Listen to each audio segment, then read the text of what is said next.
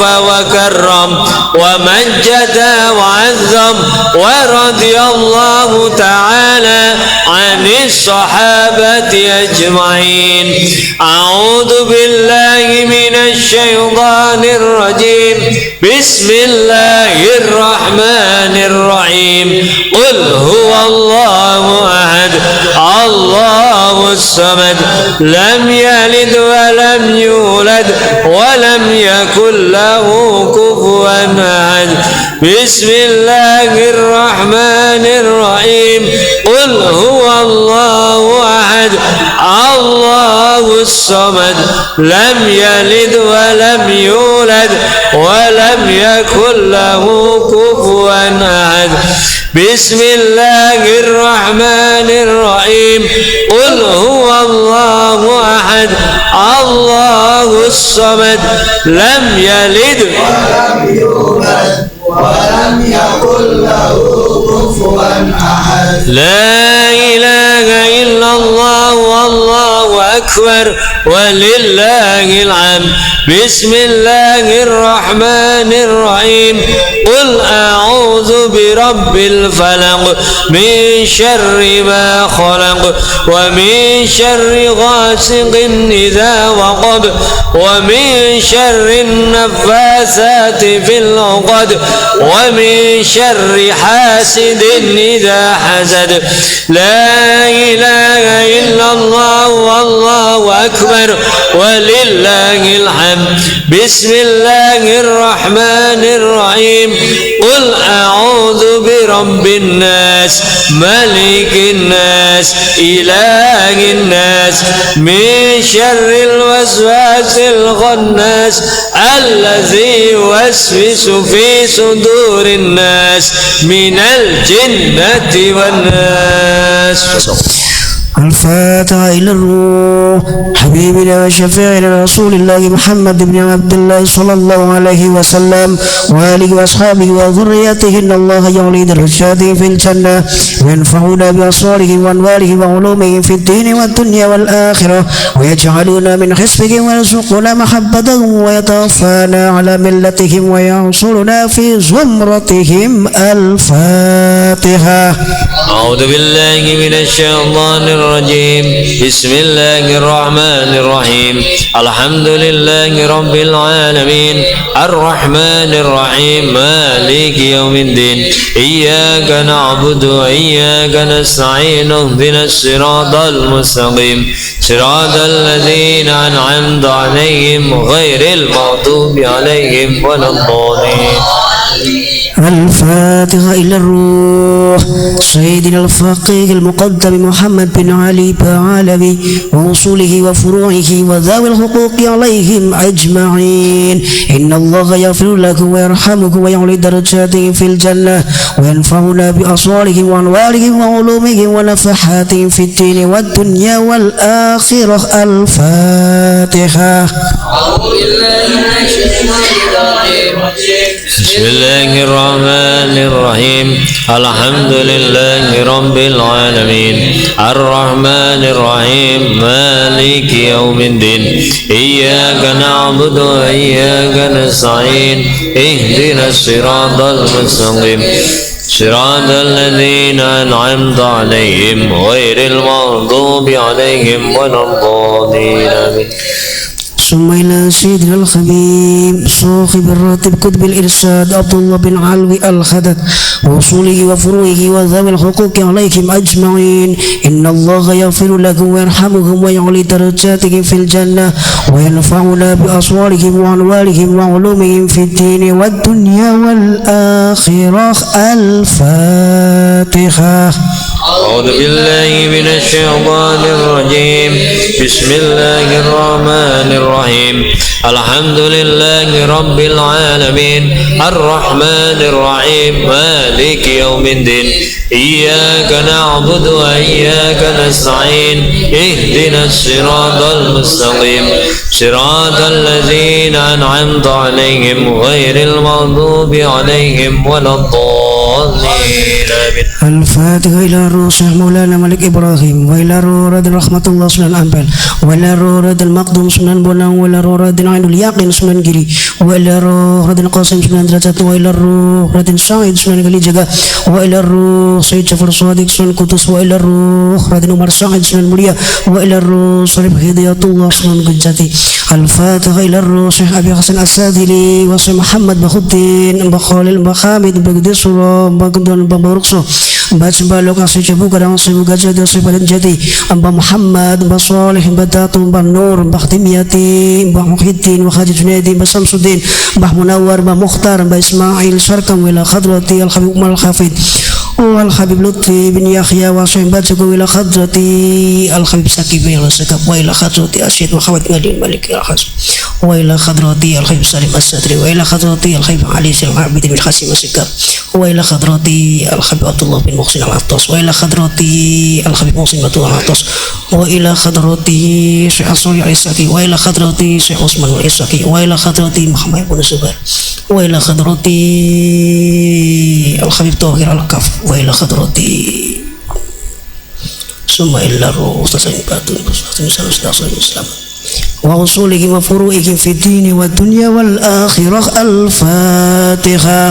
أعوذ بالله من الشيطان الرجيم. بسم الله الرحمن الرحيم. الحمد لله رب العالمين الرحمن الرحيم مالك يوم الدين إياك نعبد وإياك نستعين اهدنا الصراط المستقيم صراط الذين أنعمت عليهم غير المغضوب عليهم ولا الضالين.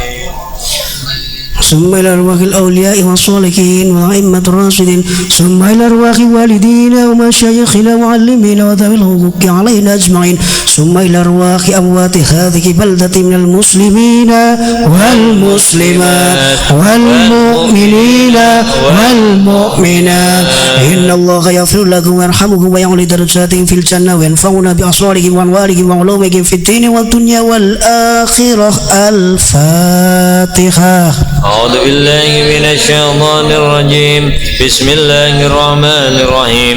الحمد لله رب العالمين الرحمن الرحيم مالك يوم الدين إياك نعبد وإياك نستعين اهدنا الصراط المستقيم صراط الذين أنعمت عليهم غير المغضوب عليهم ولا الضالين. آمين. الفاتحة. بالنية القبول والوصول وحصول تمام كل سول ومعمول وصلاح سال ظاهرا وباطنا في الدين والدنيا والآخرة دافعة لكل شر جالبة لكل خير لنا ولوالدينا ولأولادنا ولأحبابنا ومشايخنا في الدين مع اللطف والعافية وعلى نية أن الله ينور قلوبنا وقوالبنا مع التقى والهدى والعفاف والموت على دين الإسلام بلا محنة ولا امتحان بجاه سيد ولد عدنان جامعة لكل نية صالحة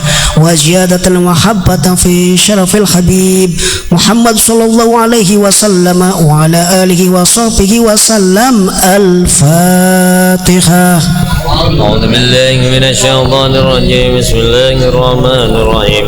الحمد لله رب العالمين الرحمن الرحيم مالك يوم الدين إياك نعبد وإياك نستعين اهدنا الصراط المستقيم صراط الذين أنعمت عليهم غير المغضوب عليهم ولا الضالين. آمين. بسم Bismillahirrahmanirrahim. Allahumma salli ala habibina wa karimina wa syafina quratinina sayyidina Muhammadin wa ala ali sayyidina Muhammad sayyidil awwalina wal akhirin wa sallim wa radiyallahu tabaraka wa ta'ala kulli sahabati rasulillahi ajma'in. Alhamdulillahi rabbil alamin hamdan syakirin hamdan na'imin hamdan yafi ni'amahu juga fi ajidah. Ya Rabbana lakal hamdu kama yanbaghi li jalali wajhika wa li 'azimi sultanik.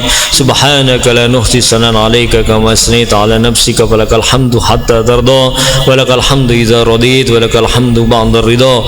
Allahumma salli wa sallim 'ala sayyidina Muhammadin fil awwalin wa salli wa sallim 'ala sayyidina Muhammadin fil akhirin wa salli wa sallim 'ala sayyidina Muhammadin fil malail a'la ila yaumiddin wa salli wa sallim 'ala sayyidina Muhammadin hatta tarisal ardu wa man 'alaiha wa anta khairul warisin. Allahumma inna nastahfizuka wa nastaudiuka adyanana wa abdanana wa anfusana wa ahlana wa auladana wa amwalana wa talamidana wa kulla shay'in adaitana.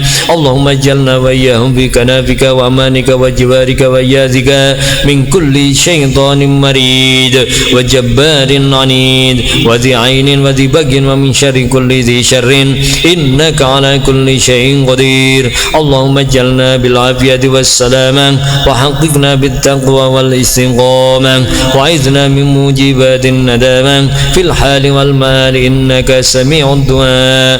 Allahumma ighfir lana wa li walidina wa li auladina wa li masyayikhina wa talamidina fid dini wa li jama'atina jama'riyatul jama' majlis ta'lim wa salawat riyadul mustafa wa li muallimina wa ashabina wa man ahabbana fika wa li jami'il muslimina wal muslimat wal mu'minina wal mu'minat. Allahumma inna nas'aluka wa tawajjahu ilaika min nabiyyika Muhammadin sallallahu alaihi wasallam nabiyyir rahmah. Ya Muhammadu inna natawajjahna bika ila Allahi fi qada'i hawaijana min hawaijid dini wad dunya wal akhirah li qada'i hawaijana min hawaijid dini wad dunya wal akhirah min hawaijana min hawaijid dini wad dunya wal akhirah. Monggo doa hajatipun piyambak.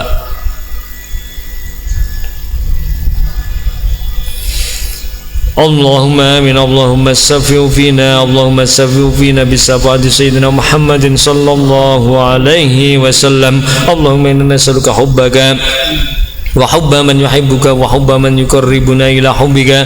Allahumma wa sallillahumma bi jamalika wa jalalika ala sayyidina Muhammadin wa ala alihi wa sahbihi ajmain. Allahumma arzuqna kamal mutaba'ati lahu zahiran wa batinan ya arhamar rahimin. Bi fadli subhana rabbika rabbil izzati amma yasifun wa salamun alal mursalin walhamdulillahi rabbil alamin. Allahumma inna nas'aluka ridhaka wal jannata wa na'udzu bika min sakhatika wan nar. Allahumma inna nas'aluka ridhaka wal jannata wa na'udzu bika min sakhatika wan nar. Allahumma inna nas'aluka ridhaka wal jannata wa na'udzu bika min sakhatika wan nar. Ya alim as-sirri minna la tahdiki as-sitra anna wa afina wa'fu anna wa kun lana haythu kunna. Ya alim as-sirri minna la tahdiki as-sitra anna wa afina wa'fu anna wa kun lana haythu kunna. Ya alim as-sirri منا لا تهدك الستر عنا وعافنا واعف عنا وكن لنا حيث كنا. يا الله بها يا الله بها يا الله بحسن الخاتمة. يا الله بها يا الله بها يا الله بحسن الخاتمة. يا الله بها يا الله بها ya Allah bi husnil khatimah ya latifan lam yazal ultu bina bima nazal innaka latifun lam tazal ultu bina wal muslimin ya latifan lam yazal ultu bina bima nazal innaka latifun lam tazal ultu bina wal muslimin ya latifan lam yazal ultu bina bima nazal innaka latifun lam tazal ultu bina wal muslimin. Alhamdulillah.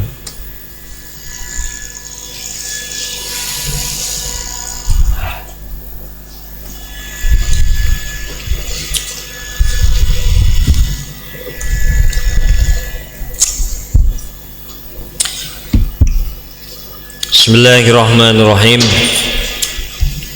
Jemaah majelis rahimahullah, melanjutkan taklim Azkar Nawawi pada malam hari ini.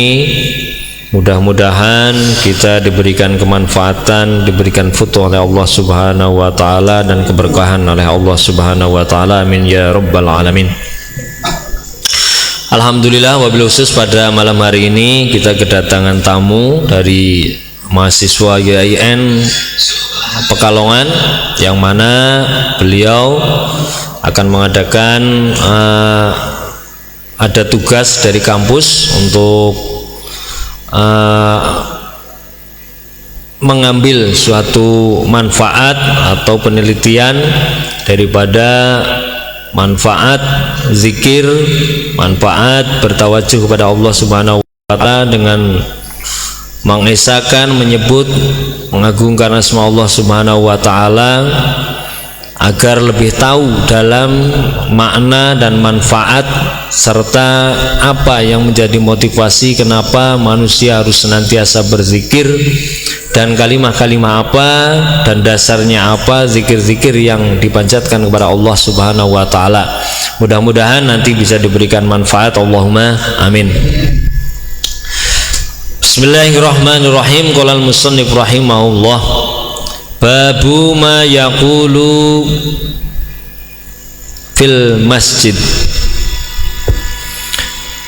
Jamaah majelis rahimahullah, sebelum kita masuk pada bab tentang doa yang kita baca ketika kita berada di masjid. Kalau kemarin doa ketika kita berangkat masjid, kemudian doa ketika kita hendak masuk ke masjid atau pulang daripada masjid. Kita tentunya hendaknya lebih kembali mereview pelajaran atau taklim yang sudah lewat, yaitu di awal-awal kitab Azkar Nawawi dijelaskan bahwa innamal a'malu binniyat, bahwa setiap amal itu tergantung daripada niatnya. Bagaimana niat kita mau melangkahkan kaki ke majelis, ke masjid, ke madrasah, ke pondok pesantren, ataupun ke majelis-majelis zikir atau majelis-majelis sholawat, itu semua akan kita hasilkan sesuai dengan niat kita. Allah akan memberikan apa yang menjadi niat kita. Innamal likulli imri'in ma nawa. Allah akan memberikan apa yang menjadi sir daripada niat yang ada di dalam hati kita. Kemudian yang kedua adalah motivasi untuk kita berzikir. Selain niatnya yang kita tuluskan dulu untuk Allah Subhanahu wa taala li ridhoillah, kita juga perlu pahami bahwa zikir menyebut asma Allah itu termasuk salah satu kewajiban manusia. Sebagaimana Allah Subhanahu wa taala menyampaikan apa di dalam Al-Qur'an, uzkuruni azkurkum. Kalian ingatlah kepadaku Allah, maka aku akan mengingatmu besok di hari kiamat. Tafsirnya seperti itu. Jadi kalau kita selaku makhluk Allah, selaku Abdullah, kawulane Allah di muka bumi ini yang dijadikan oleh Allah sebagai khalifah, itu kita mempunyai kewajiban untuk senantiasa menyebut asma Allah Subhanahu wa ta'ala. Karena kalau kita lupa, maka tentunya jangan salahkan kalau besok Allah pun akan membalas tidak mengingat kita. diputer son ya. Jadi Allah pun tidak akan ingat kita seandainya kita di dunia tidak mau berzikir, tidak mau menyebut asma Allah, tidak mau melakukan kewajiban-kewajiban manusia untuk melaksanakan sholat, zikir, wirid, menyebut asma Allah. Dan di ayat lain Allah menyampaikan bahwa hanya dengan satu amaliyah saja yang bisa menjadikan hati kita itu tenang, yaitu dengan apa? Dengan zikrullah. Ala bizikrillahi tatmainnul qulub. Itu hanya itu saja. Amaliyah lain, sholat, ibadah dan yang lain, sholat termasuk di dalamnya juga zikir. Makanya cara makna lafziyai as-sholatu ad-du'a, sholat itu doa, karena di dalamnya lebih banyak doa-doa, walaupun di dalam rukun-rukunnya itu doa ada di dalam tahiyat ya. Doa itu hanya tambahan, justru bukan suatu kewajiban ketika dalam sholat. Rabbighfirli warhamni wajburni itu hanya tambahan, tapi yang pokok adalah Allahu Akbar, takbiratul ihram, terus membaca Fatihah, membaca tasyahud, tahiyat, iftitah, itu pun sunnah. Yang lebih pokok adalah makna atau manfaat daripada zikir, yaitu menjadikan diri kita yang berzikir itu menjadi lebih tenang. Kemudian pertanyaan, lah itu kadang sering ada orang yang biasa katanya ahli zikir, ahli wirid, tapi ternyata kok malah tidak semakin tenang kehidupannya, tidak kelihatan semakin menunjukkan dia ahli ibadah, ahli zikir. Berarti ada tanda tanya besar dalam konsep berzikirnya, atau dengan dalam tata cara berzikirnya, atau dalam keadaan dia berzikir mungkin kurang terjaga. Bisa jadi adab-adab berzikir kurang diperhatikan. Contoh misal, zikir memang tidak mewajibkan untuk berwudu, tidak mewajibkan untuk menghadap kiblat, tapi di kitab Adhkar Nawawi pun dijelaskan bahwa termasuk adab-adab atau kaifiyah tata cara berdoa agar bisa wusul, bisa tawajuh kepada Allah Subhanahu wa taala, diantaranya adalah bersih daripada hadas dan najis juga. Berarti ini termasuknya daripada adab-adab berdoa. Nah, yang akan kita dapatkan karena zikir itu dalam rangka membersihkan diri dan jiwa kita, tentunya kita pun menghadap Allah dalam keadaan bersih. Jamaah majelis rahimahullah. Jadi Imam Nawawi di sini dengan kitab Azkarun Nawawi, beliau menjelaskan kaifiyah ubudiyah yang utama. Beliau mengambil sebagian dari hadis-hadis dhaif pun dipakai, karena apa? Karena untuk ubudiyah. Fadhailul amal boleh, tapi kalau untuk landasan hukum tidak boleh. Selanjutnya pada malam hari ini insya Allah masuk pada bab bacaan yang kita baca ketika kita masuk masjid. Bismillahirrahmanirrahim. Qala al-musannif rahimahullah, nafa'ana bihi wa bi ulumi fid dharaini amin. Ketika dalam masjid kita sudah masuk kemarin, ketika kita masuk masjid kita harus membaca bismillah, terus kita membaca sholawat kepada Rasulullah, kemudian berdoa. Dan setelah kita berada di dalam masjid, apa yang kita baca? Babu ma yaqulu fil masjid. Yustahabbu dipun sunahaken apa al-iksaru ngakeh-akeh fihi ing dalam masjid min zikrillahi, saking menyebut asma Allah taala, wa tasbihi wa tahlil wa tahmid wa takbir wa ghairiha. Jadi ketika kita masuk dalam masjid, kita jangan hanya bercanda tok, jagong-jagong tok, walaupun boleh nang masjid kun jagong tok turu tok boleh, ndak apa-apa, tapi di situ sampean berarti kita kurang memahami dan memanfaatkan waktu dan tempat yang jelas di situ menjadi tempat zikir kepada Allah Subhanahu wa taala. Karena tempat itu mempengaruhi. Kalau tempat tidak mempengaruhi untuk zikir dan doa, kenapa tahiyatul masjid hanya ada di masjid, boleh dilakukan di masjid? Kenapa iktikaf hanya boleh dilakukan di masjid? Ini membuktikan bahwa tempat itu sangat mempengaruhi doa kita, sangat mempengaruhi ibadah kita. Tidak bisa di musola, tidak bisa di yang lain. Itikaf, tahiyatul masjid, tidak ada tahiyatul musola, ya kan? Tidak ada. Jamaah masjid Allah, makanya ketika kita berada di dalam masjid kita harus memperbanyak tasbih, berarti subhanallah subhanallah, atau tahlil la ilaha illallah, tahmid berarti alhamdulillah, takbir Allahu akbar. Minal azkari saing biro-biro zikir, wa istahabbu lan dipun sunahake apa oleh iksar ngakake min qiraatil Quran, membaca Al-Quran di dalam masjid. Syukur-syukur sampean karo Jumatan gawa mushaf, atau neng masjid disiapkan mushaf sampean membaca, atau minimal sampean membaca surat-surat pendek, ya monggo ndak apa-apa. Wa minal mustahabbi, wa minal mustahabbi lan iku setengah saking kesunahan fihi dalam masjid opo qiraatu hadis Rasulillah, utawi maca hadis Rasulillah, wa ilmul fikhi, jadi sampean juga disunahkan boleh membaca hadis-hadis Rasulullah, bukan hanya membaca Al-Quran tok, baca hadis misalnya innamal a'malu binniyat kena. Wa ilmil fikhi lan maca ilmu fikih, membaca misalnya masjid nggak berarti taklim ngaji fikih boleh. Wasairil ulumi syariati lan sekerine ilmu-ilmu syariat, ilmu-ilmu syariat yang lain kan banyak, ilmu-ilmu ubudiyah. Jadi ada ilmu fikih, ubudiyah, muamalah dan yang lain.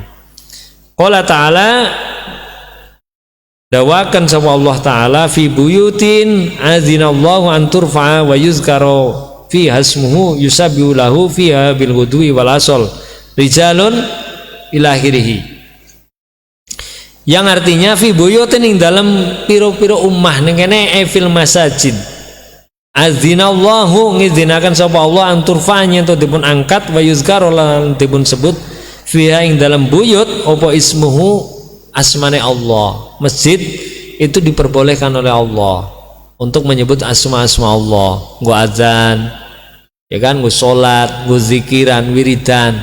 Tapi adzan aja di model-model, ya. Sekarang lagi viral hayalal jihad. Ini model apa ini? Ya. Kita enggak perlu ikut-ikutan, ya, enggak perlu ikut-ikutan. Kita ikuti saja para ulama-ulama sepuh, para ulama-ulama Ahlus Sunnah wal Jamaah yang sesuai saja, yang tenang. Kita nggak perlu ikut-ikutan. Monggolah yang mau seperti itu, ya mungkin mereka punya pola seperti itu, tapi untuk diterapkan di Indonesia saat ini tidak tepat, ya, tidak tepat sekali. Makanya kita adzan ya umume, karena ngapunten tadi di jamaah tahlil rame juga disampaikan bahwa mereka masyarakat pun akhirnya merespon dari segelintir 1, 2, 3 orang atau asatid atau siapalah yang sedang viral di media, ternyata memang masuk ke masyarakat. Karena apa? Karena media itu memang luar biasa cepatnya. Maka dari itu kita harus lebih bisa menyaring semua yang ada di media, ya. Kita jangan ikut-ikutan karena kita tidak tahu persis latar belakangnya apa, motivasinya apa, efeknya nanti sejauh mana, kan kita perlu perhatikan. Itu jamaah majelis rahimahullah. Jadi kita fungsikan masjid ya sesuai dengan fungsinya. Kita menyebut asma Allah untuk taklim dan yang lain, baik itu pagi-pagi atau sore, malam ataupun siang. Ini surat An-Nur. Wa qala ta'ala, Allah menyebutkan di dalam surat Al-Hajj, wa may yu'azzim sya'airallahi fa innaha min taqwal qulub. Barang siapa yang mengagungkan dan mensyiarkan Allah, syariatullah utawa asma Allah, jadi pimecarane men masjid gue rame utawa tempat-tempat zikir itu rame, majelis-majelis, fa innaha min taqwal qulub, maka itu sebagian menandakan daripada dia mempunyai hati yang takwa. Karena takwa itu orang bisa ucapna tok ning lisan, jadi melakukan perintahnya, meninggal larangannya, tidak hanya itu tok, tapi harus diaplikasikan. Yaitu dengan apa? Semakin memperbanyak zikir, menyebut asma Allah subhanahu wa ta'ala di majelis-majelis, syukur-syukur di masjid. Allah Subhanahu wa taala. Wa qala ta'ala, Allah menyampaikan kembali, wa may yu'azzim hurumatillah fa huwa khairul lahu inda rabbih. Sama maknanya iki di surat Al-Hajj juga, ini ayat yang ke-30. Wa ruwina an Baridah radhiyallahu anhu qala Rasulullah sallallahu alaihi wasallam, innama bunyatil masajid lima bunyat lahu. Innama bunyat angin pestine dipun bangun opo al masajidu piro-piro masjid lima krono suatu niat, suatu barang bunyat dipun bangun opo masjid lahu krono ma. Jadi kembali kepada innamal a'malu binniyat. Saiki sampean lihat banyak bermunculan masjid-masjid baru, masjid-masjid sing di luar area, artinya di naik standar kan banyak, ada standar pendirian masjid, artinya dalam satu masyarakat masjid didirikan. Sampean sekarang lihat di jalan-jalan yang jarang dan jauh daripada pemukiman banyak masjid-masjid yang secara standar jauh. Artinya standar apa? Cara ahli fikih atau ngaji fikih itu ada standarnya tertentu untuk bisa dilaksanakan ibadah sholat Jumat. Kalau hanya masjid tok boleh, tapi kalau untuk mendirikan sholat Jumat itu ada standarnya.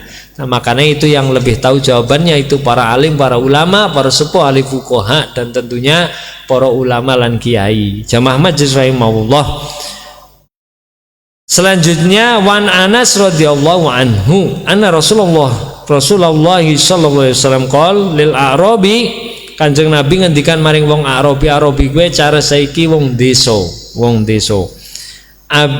lil a'rabi allazi bala fil masjid, maring wong Arabi, wong Badui lah, wong dari pelosok sing nguyuh ning masjid. Alladzi bala fil masjid. Inna hadhil masajid la taslihu li syai'in min hadzal bauli walal qadari. Innama hiya li dzikrillahi ta'ala was sholati wa qiraatil Qur'an. Ngerti ya, iki masjid ki ora nggo nguyuh tok. Masjid ora kur mampir maring masjid kur nguyuh tok. Tapi masjid ini adalah tempat untuk berzikir, menyebut asma Allah. Sebenarnya tidak ada larangan. Gua tekan cerita ada seorang Bedui, ya orang desa sing nguyuh ning tengah masjid. Engko ana ceritane. Mbuh ning Azkar Nawawi ana apa ora? Insyaallah nanti sampai tentang nang babagan ilmu fikih nanti ada keterangane. Ya. Jamaah majelis rahimahullah, di sini masjid lebih utama untuk zikir, untuk melakukan sholat. Au kama qol Rasulullah sallallahu alaihi wasallam, rawahu Muslim fi sahihihi. Jadi ini sudah dijelaskan oleh Imam Muslim dalam kitab sahihnya. Kembali kepada manfaat daripada zikir adalah untuk menenangkan diri, jiwa dan pikiran kita. Jadi bukan hanya badan. Jadi nek zohir, az-zohir yadullu alal batin. Kalau zohire, anggar zohire niku wong mau esek gelem maksiat, esek gelem apa kue nyedak kalau perkara sing dilarang, itu menunjukkan batinnya pun masih jauh dari Allah. Jadi anggar wong ngakune ahli zikir, ahli wirid, ahli thariqah utawa apa, tapi kok dia masih lebih cenderung lebih banyak melakukan maksiat, maka bisa dipertanyakan. Kita nalar saja secara manusia umum, nek bicara para aulia, lo kayak anak wali kok tinggalnya seperti ini padahal dia wali.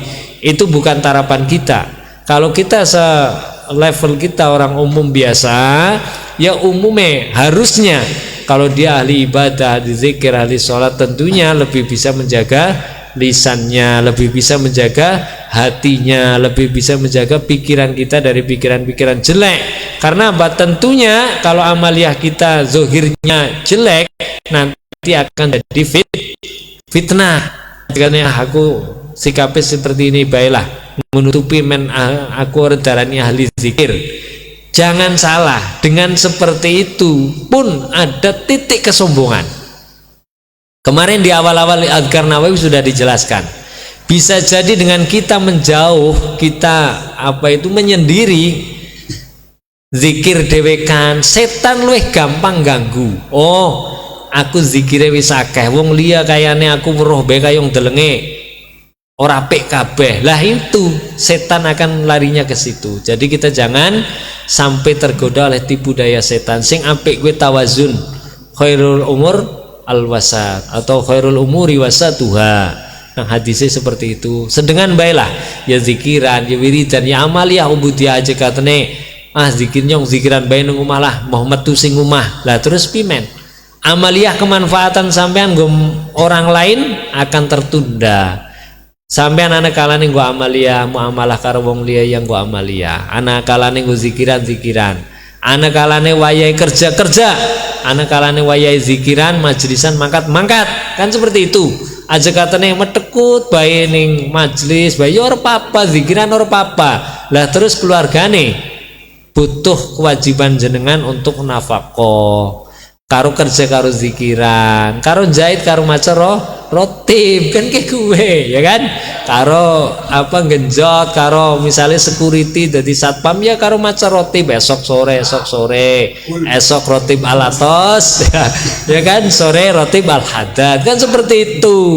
Allahumma amin. Nah, ini mudah-mudahan taklim pada malam hari ini mudah-mudahan sedikit tapi diberikan manfaat. Amin ya rabbal alamin. Wallahu muwaffiq ila aqwamit thoriq. Wassalamualaikum warahmatullahi wabarakatuh.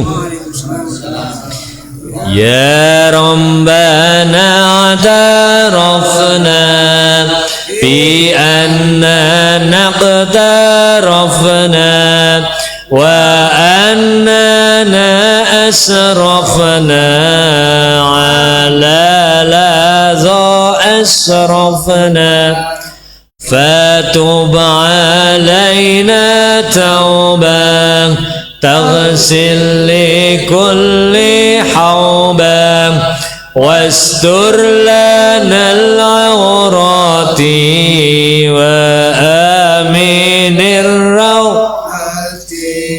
waghfir li walidina rabbi wa mauludina wal ali wal ikhwani wa sairil khilani wa kulli dhi mahabbah au jiratin au صحبا والمسلمين أجمع آمين ربي يسمع فضلا وجودا منا لا باكتساب منا بالمصطفى الرسول نعظى بكل